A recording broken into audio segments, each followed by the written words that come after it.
Monsieur le Président, mes chers collègues, 1 minute et demie pour s'exprimer sur le projet de budget 2008 est un exercice redoutable, mais je souhaite néanmoins tout d'abord prendre le temps de remercier nos rapporteurs, Kyösti Virrankoski et Ville Itälä, avec qui nous avons dû procéder avec grande difficulté aux arbitrages que la commission des budgets vous propose aujourd'hui.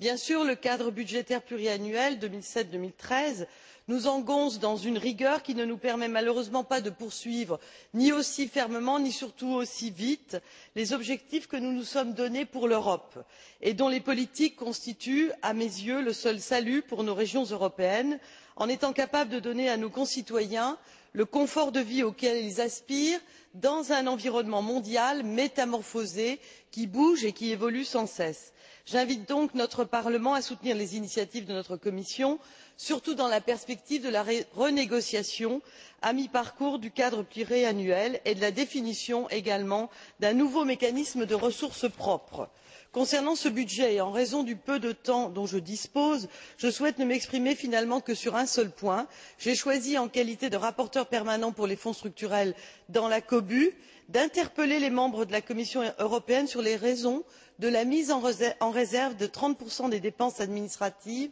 relatives à ces fonds. L'étude que nous avons récemment présentée avec Kyösti portant sur la mise en œuvre des fonds structurels met en évidence le retard considérable que la Commission a pris à apporter dans la validation des cadres nationaux et des programmes opérationnels, avec un reste à liquider record de 3 années, et avec cette prise de position ferme de la réserve, nous avons voulu tirer la sonnette d'alarme. Les politiques régionales, tout comme le soutien à la recherche et à l'innovation, constituent des politiques capitales pour l'avenir de notre économie, donc de nos emplois, donc de la qualité de vie des Européens. Nous voulons faire vite, mais nous voulons faire bien, ce qui explique le niveau exigeant des crédits que nous proposons au Conseil de soutenir. Merci, Monsieur le Président. Merci, Madame.